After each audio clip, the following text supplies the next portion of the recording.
Assalamualaikum warahmatullahi wabarakatuh.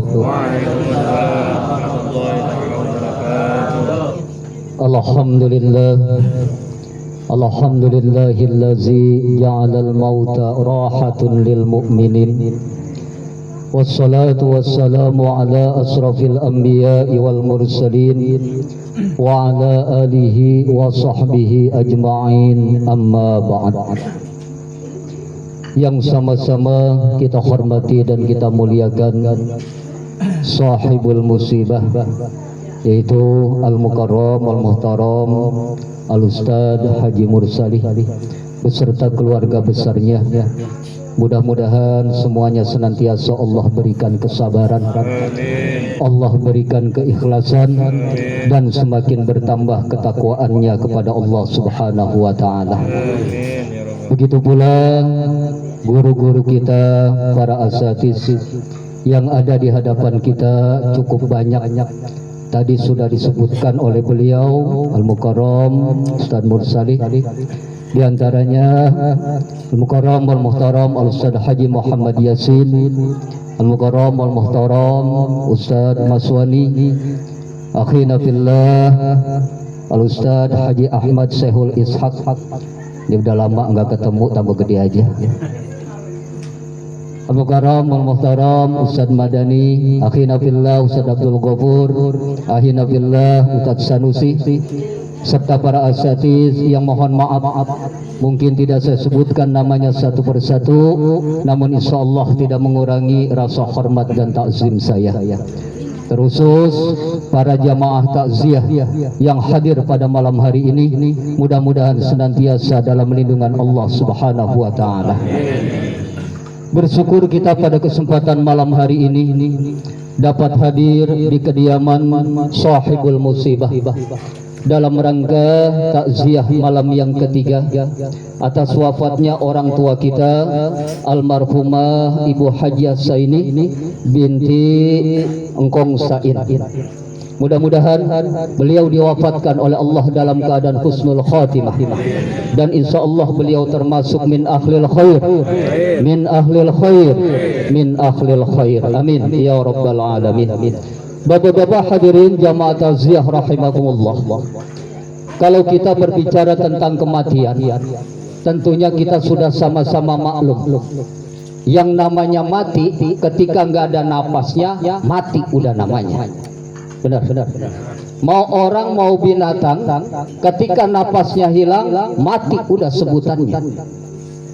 Tapi ternyata kalau kita lihat, yang dinamakan mati nih terkhusus bagi kita manusia adalah intiqalul alam ila alamil akhar, yaitu berpindahnya diri kita dari satu alam kepada alam yang lain. Pertama nih, kita hidup di alam dunia, ternyata kehidupan kita tuh nggak ada yang abadi. Tergantung kontraknya kita ketika di dalam rahim ibu kita masing.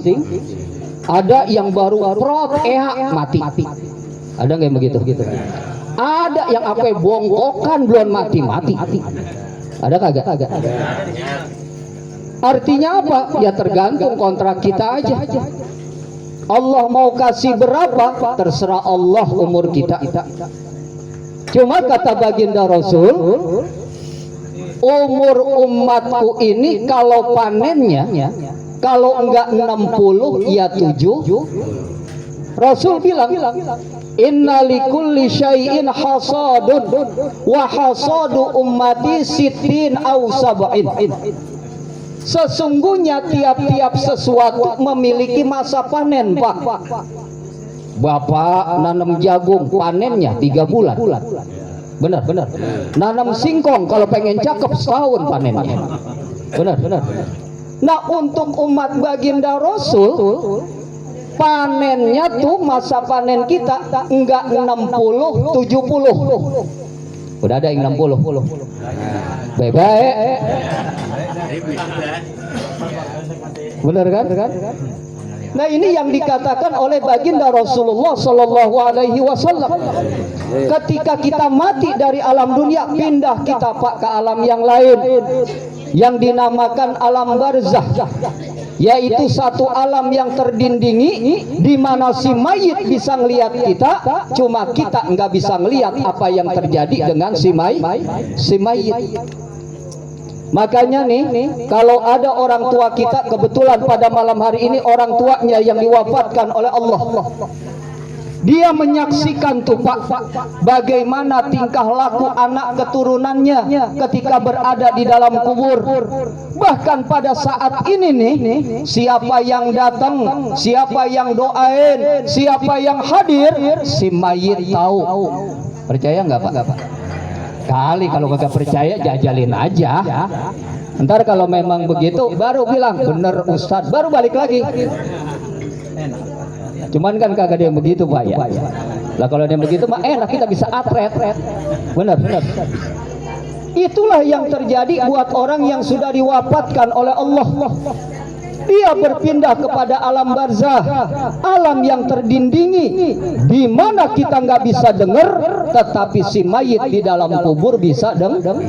Makanya Rasul ajarin nih sebagai kesunahan, ketika engkau datang ke makbaroh, ke satu kuburan, etikanya Pak, sendal lepas. Kita pernah ziarah begitu. Lah kagak, apalagi sendal baru tuh pas lebaran. Lah kalau dia lepas hilang. Benar. Apa swallow yang 7.000 nggak boleh dilepas. Padahal apa? Telinga si mayit di dalam kubur Pak lebih jelas, lebih sensitif mendengarnya dibandingkan kuping kita. Bahkan ada larangan dari baginda Rasul, jangan engkau duduk di atas kuburan.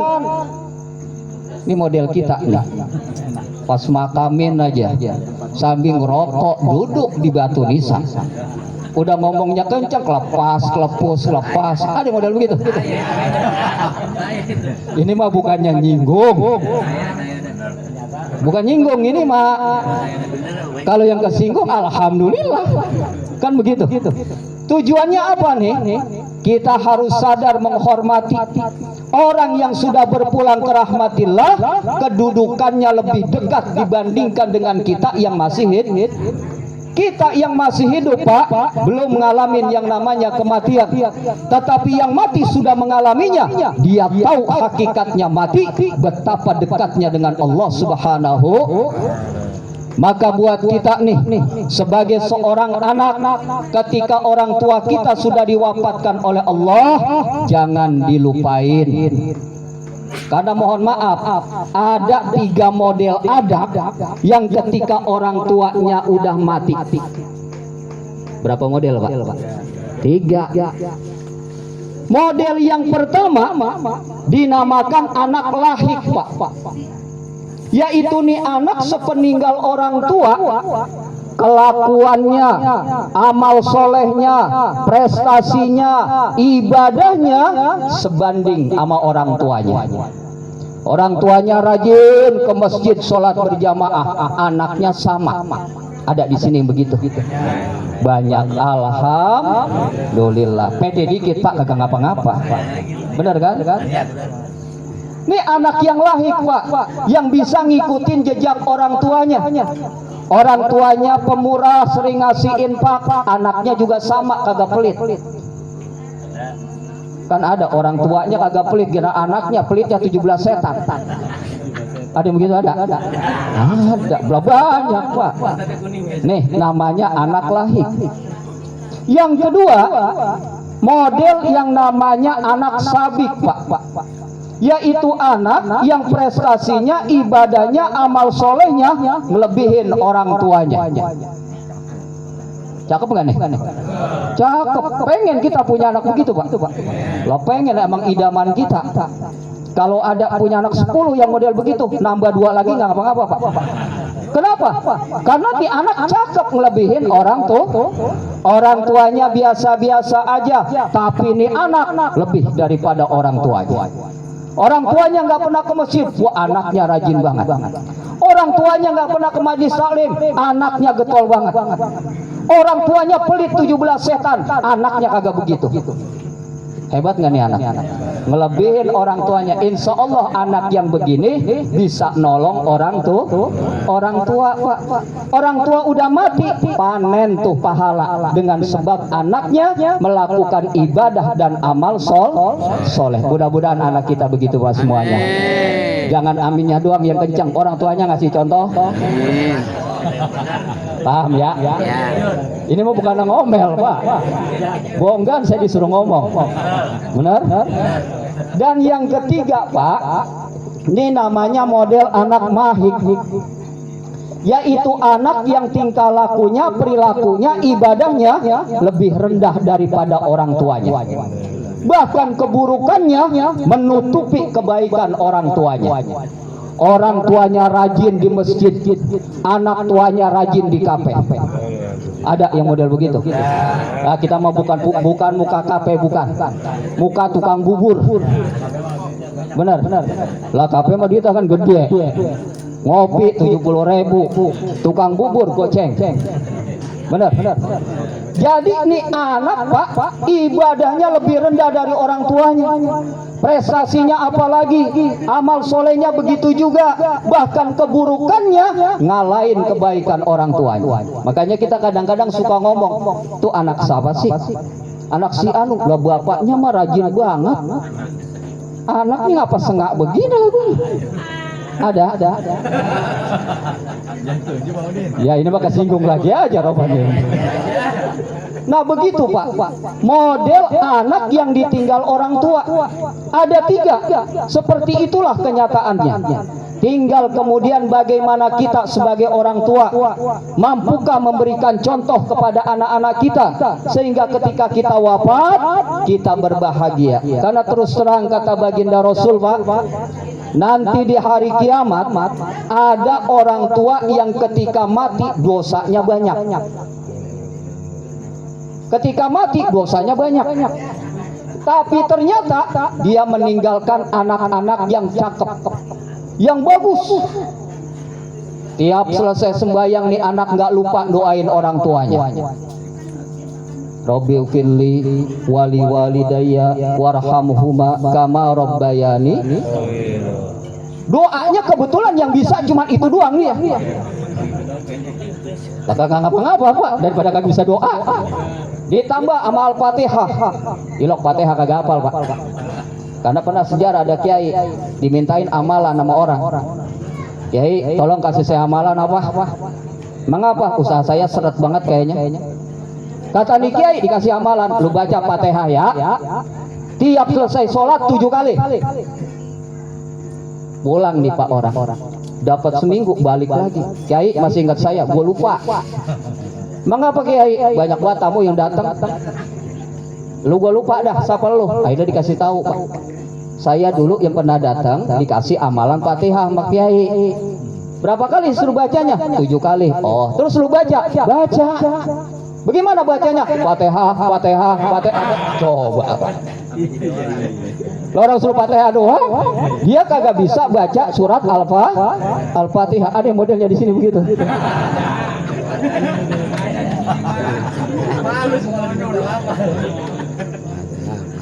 Nah ini Pak, pernah terjadi kayak begitu. Nah ini anak Pak cuma bisa itu doang. Dia baca Fatihah. Ternyata apa? Seiring perjalanan waktu, orang tuanya di dalam kubur terus diangkat derajatnya oleh Allah Subhanahu. Dengan sebab apa? Doa anaknya. Bayangin kalau kita punya anak 12-nya ingat sama orang tua semuanya bacain doa. Lah naik tiap hari 12 kali 5 berapa Pak? Buka kalkulator.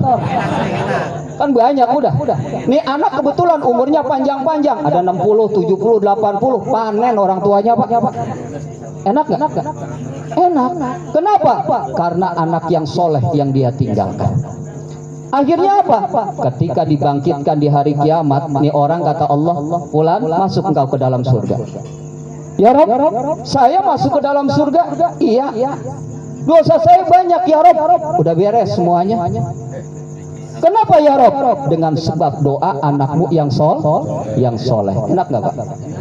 Ditambah lagi nih anak nggak lupa juga tiap dia berinfak, bersedekah, dia niatin buat orang tuanya. Bahkan dalam satu keterangan nggak pakai diniatin, orang tuanya udah dapat pahalanya, Pak. Contoh nih, pas hari Jumat kan ada kotak keliling, Pak. Bener ya? Bapak tuh ngantongin duit, yang satu 100.000, yang satu 50, yang dikeluarin yang mana, Pak? Ketahuan semuanya modelnya begini. Benar, Pak? Kita kan begitu. Saya ngomongnya cuma 100 sama 50. Ngapa yang ditarik 2.000? Lah niat pahala buat orang tua kecil amat. Kata malaikat dia 1.000 ini, Pak. Benar, Pak? Nah inilah, Pak, tujuannya kita hadir pada malam hari ini. Kita ingat dengan orang tua kita. Insya Allah nih, Pak, pada malam hari ini kita mendoakan orang tua sahibul musibah. Orang tua kita juga diangkat derajatnya oleh Allah, diampuni dosanya, dan insya Allah Allah jadikan kuburnya raudhah min riyadil jannah. Mudah-mudahan kita doakan orang tua kita yang diwafatkan oleh Allah, senantiasa Allah angkat derajatnya. Apalagi kebetulan anak menantu beliau nih orang-orang yang tahu agama semuanya, Pak. Yang dapat ustazah saja berapa orang? Tiga ya, tiga-tiganya. Belum mantunya Ustaz Murodi itu. Insya Allah dah semuanya jadi orang-orang baik, dan insya Allah menjadi tabungan buat orang tuanya. Al-Fatihah. Auzubillahi minasyaitonirrajim. Bismillahirrahmanirrahim. Alhamdulillahirabbil alamin. Arrahmanirrahim. Maliki yaumiddin. Iyyaka na'budu wa iyyaka nasta'in. Ihdinas siratal mustaqim. Siratal ladzina an'amta 'alaihim ghairil maghdubi 'alaihim waladdallin. Rabbighfir lana wa liwalidayna. Amin. Kurang lebihnya saya mohon maaf. Wallahul muwaffiq ila aqwamit thoriq. Assalamualaikum warahmatullahi wabarakatuh. Ya, demikian.